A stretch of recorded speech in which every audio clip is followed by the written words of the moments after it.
এবং দুপক্ষের হাতে কিছু বাড়তি ভোট আছে, দুপক্ষের হাতে কিছু বাড়তি ভোট আছে, কিন্তু গণতান্ত্রিক বিধি বিধান মেনে আমরা বরাবরই মনে করি যে সংখ্যা অনুযায়ী নির্বাচন হওয়া উচিত এবং এখানকার ভোট ওপেন ভোট। আমরা চাই না গণতান্ত্রিক বিধি বিধান মেনে ভোটারদের কেনা বেচা, ক্রস ভোটিং এগুলো হোক। কিন্তু তৃণমূল কংগ্রেস তার 15 বছরের রাজত্বে 1 নম্বর এই বিধানসভায় বিভিন্ন দলের প্রায় 60 জনের কাছাকাছি বিধায়ককে দল বদল করিয়েছে। সংবিধানের 10 শিডিউল অনুযায়ী একজনের বিরুদ্ধেও ব্যবস্থা নেওয়া হয়নি। দ্বিতীয়ত, প্রথম এখানে রাজ্যসভা নির্বাচনে ক্রস ভোটিং এর আমদানি তৃণমূলই করেছিল। আপনারা জানেন, ইমানি বিশ্বাস, কৃষ্ণেন্দু নারায়ণ চৌধুরী, চাঁদ মোহাম্মদ, উমাপদ বাউরি এদের ভোট ক্রস করিয়ে প্রথম তৃণমূল কংগ্রেস এই ক্রস ভোটিং এর আমদানি করে। শুধু ক্রস ভোটিং এর আমদানি নয়, তৃণমূল কংগ্রেস তড়িৎ গতিতে প্রদীপ ভট্টাচার্যকে রাজ্যসভায় পাঠানোর জন্য বিকাশ রঞ্জন ভট্টাচার্যকে নমিনেশন পর্যন্ত করতে দেয়নি, গেটে আটকে রাখা হয়েছিল। শেষ মুহূর্তে তিনি এসেছিলেন। আমি বিকাশ বাবু বা প্রদীপ ভট্টাচার্যের পক্ষে বিপক্ষে বলছি না, কিন্তু আমি বলছি এই গত 15 বছরে তৃণমূল কংগ্রেস ক্রস ভোটিং, দলত্যাগ বিরোধী আইন কার্যকর না করা, বিরোধী পক্ষের প্রার্থীকে আটকানো, এসব অনেক কুকাণ্ড করেছে। আমরা অর্থাৎ আমি এবং রাজ্য বিজেপির সভাপতি শ্রমিক ভট্টাচার্য চাইলে আরো একটি নমিনেশন করাতে পারতাম এবং 16 তারিখের নির্বাচনে তৃণমূল কংগ্রেসের অনেকেই ক্রস ভোটিং করতেন, কারণ তারা জানেন প্রায় 60 জনের বেশি এমএলএ জানেন যে তারা টিকিট পাবেন না। এর বাইরেও যদিও আমরা তার ভোট আশা করি না, সমর্থন চাই না, তিনি মমতার বিটি হুমায়ুন কবিররা তারাও কি করতেন ভোট হলে, এটাও কিন্তু কারোরই মানে অজানা ছিল সব। কিন্তু বিজেপি সবসময় মনে করে যে এই ওপেন রাজ্যসভা ভোটের ক্ষেত্রে সংসদীয় পরম্পরা, গণতন্ত্র, সংবিধানের ব্যবস্থা মেনে চলা। তাই ভারতীয় জনতা পার্টি প্রথম থেকেই অনন্ত মহারাজ অর্থাৎ নগেন্দ্রনাথ রায়, মাননীয় শ্রমিক ভট্টাচার্য মহোদয়, পরিশেষে রাহুল সিনহা, আমরা আমাদের ভোটার সংখ্যা অনুযায়ী আমরা নমিনেশন করেছি এবং তৃণমূলের বিপদ ছিল বলে তৃণমূল এবারে বিগত দিনের মতো বাড়তি প্রার্থী দেওয়ার ঝুঁকি নেয়নি। বিপদটা আমাদের ছিল না, বিপদ আপদ সবটাই উঠেছে। শুধু আজকে রাহুল সিনহার মনোনয়ন জমার ক্ষেত্রে কিছুটা বিলম্ব হলো, কোনো জটিলতা তৈরি হয়েছিল না? কালকে আমাদের প্রার্থী ঘোষণা হয়েছে পরশুদিন, 3-4 বন্ধ ছিল। স্বাভাবিকভাবে হলফনামার সঙ্গে যে পেপারস লাগে সেটা আজকে যেমন ধরুন ভোটার লিস্টে সার্টিফাইড কপি, এটা আস্তে আস্তে 12:30টা 1টা হয়েছে, 10টায় প্রেয়ার করেছেন। তারপরে অন্যান্য যে রিলেভেন্ট পেপারস রয়েছে সব পেপারস আসতে প্রায় 1:45 2টো হয়ে গেছে। তারপরে উনি সই করেছেন, যেহেতু 3টে অবধি সময় ছিল আমরা সেই মতো করেছি। একটাই ওয়ার্কিং ডে আজকে পাওয়া গেছে।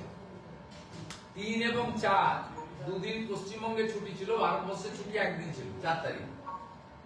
তাই অন্যান্য রাজ্যে অন্য দলের প্রার্থীরা 3 তারিখে কাগজ রেডি করতে পেরেছে, আর আমাদের 3 তারিখেও সুযোগ ছিল না, 4 তারিখেও সুযোগ ছিল না। সেইটুকু কিন্তু তার জন্য আরো অসুবিধা হয়েছে বলে আমার তো মনে হচ্ছে না। সবটা ঠিকঠাকই হয়ে গেছে, স্মুথলি হয়ে গেছে এবং আমরা 40 জন বিধায়ক তাকে সমর্থন করেছি, 10 জন করে প্রত্যেকটা সেটে, সাফিসিয়েন্ট নাম্বার অফ প্রপোজালস। এবং রাহুল সিনহা জয়ের শুধু সময়ের অপেক্ষা। তিনি ভারতীয় জনতা পার্টির পরীক্ষিত নেতা, টেস্টেড এন্ড ট্রাস্টেড নেতা এবং সমান তালে মানে তার অ্যাক্টিভিটিস তিনি চালিয়ে গেছিলেন। দল যোগ্য মনে করেছে, শুধু কেন্দ্রীয় নেতা নয়, আমি শ্রমিক দা এবং আমাদের যে রাজ্য ইলেকশন কমিটি বসেছিলাম, তাতে আমরা যে 5টি নাম পাঠিয়েছিলাম, আজকে বলতে কোনো অস্বীকার করার উপায় নেই, সেখানে গুরুত্ব দিয়েই রাহুল সিনহার নামটাও পাঠানো হয়েছিল। অর্থাৎ কেন্দ্রীয় নির্বাচন কমিটি চাপিয়ে দেননি, আমাদের 5টি নাম পাঠানোর মধ্য থেকে কিন্তু তারা বেছে নিয়েছে। এটাই ভারতীয় জনতা পার্টির ইন্টারনাল এবং সিস্টেমিক ডেমোক্রেসির একটি বড় উদাহরণ, যেটা তৃণমূল কংগ্রেসের নেত্রী আমরা যা শুনেছি জেনেছি, সব রাজনৈতিক লোককে তিনি বানপ্রস্থে পাঠিয়ে দিয়ে তিনি এককভাবে প্রার্থী করেছেন। দুজনকে কৃতজ্ঞতা স্বরূপ ঋণ শোধ করেছেন।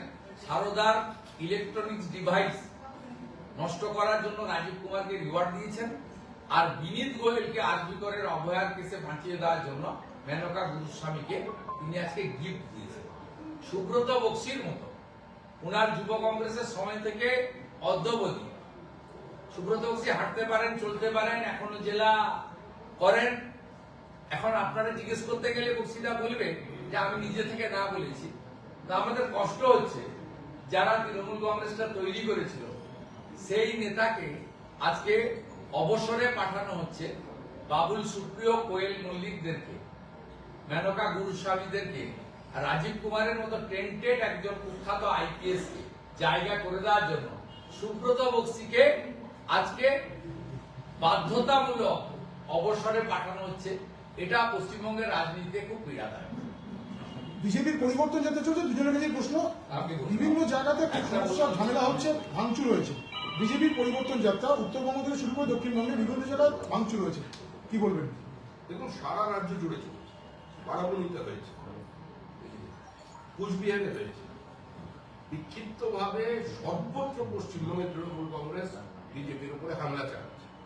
তৃণমূল কংগ্রেস জানে যে তৃণমূল কংগ্রেস নেই, তৃণমূল কংগ্রেস চলে গেছে, তৃণমূল কংগ্রেস চলে যাবেই। আর হামলা করে, আক্রমণ করে যদি বিজেপিকে উঠিয়ে দেওয়া যেত, তাহলে 2016 সাল থেকে আজ পর্যন্ত 300 বেশি বিজেপি কর্মী খুন হয়েছে।